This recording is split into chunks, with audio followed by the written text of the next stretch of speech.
everyone, Tina Spalding Trance Channel here today for our daily Course in Miracles lesson together. Thank you for joining me again today. Today we are doing lesson number 307.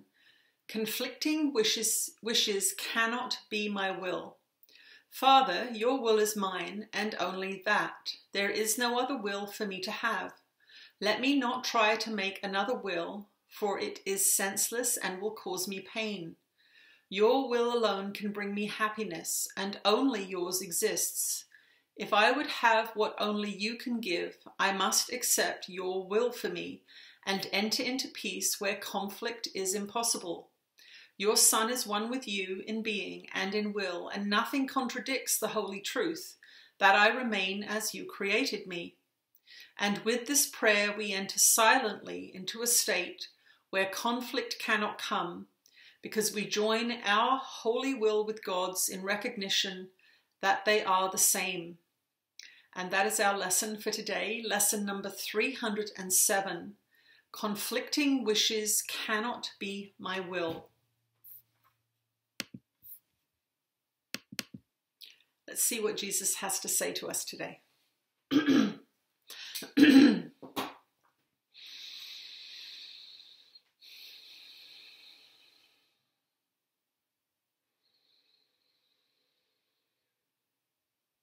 You are blessed beings indeed. I am that one that you know as Jesus, and all of you are used to feeling conflict inside. You are used to feeling things like, I don't want to do this, but I have to.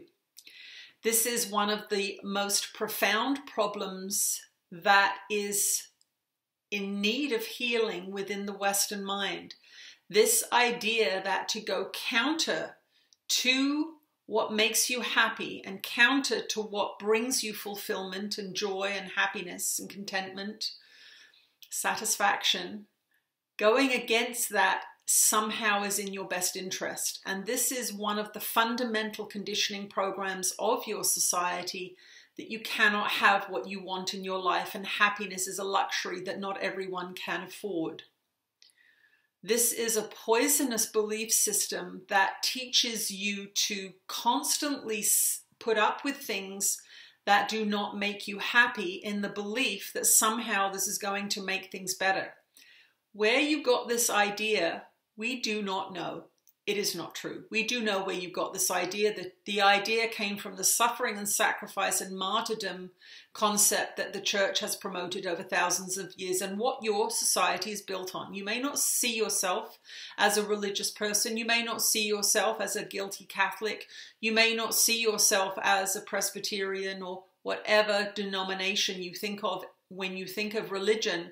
But this society is built on hundreds of years of the church's violent and intolerant rule and the teachings that it promoted of self-sacrifice, suffering, martyrdom, and fear.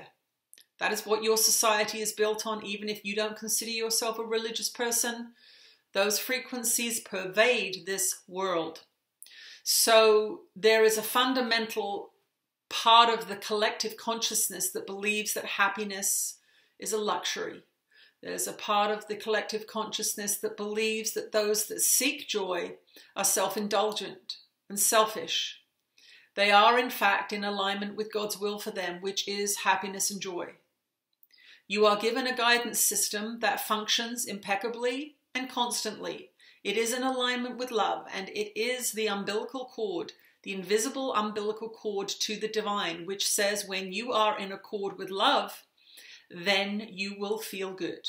When you are out of accord with love, where sacrifice and suffering and martyrdom play out, you will feel bad, and you are out of accord with God's will for you. So this teaching is completely counter to what the church taught, but it is what I taught when I walked on the earth plane so many years ago. And it was one of the reasons that I had to be removed from the earth plane, because I was teaching freedom. I was teaching love, true love, which is happiness and joy are your natural birthright. And that is how you will reach nirvana. But society's power structures don't like freedom.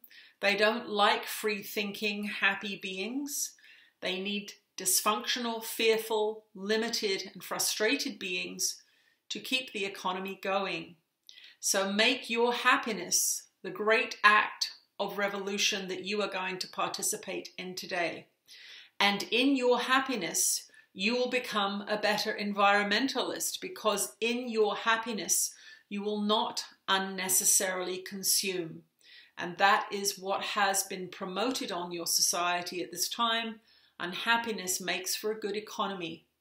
So make your act of environmental revolution, if you care for your planet, one of being happy, so that you do not need to endlessly consume your planet into oblivion. I am that one that you know as Jesus, and I will speak to you again tomorrow.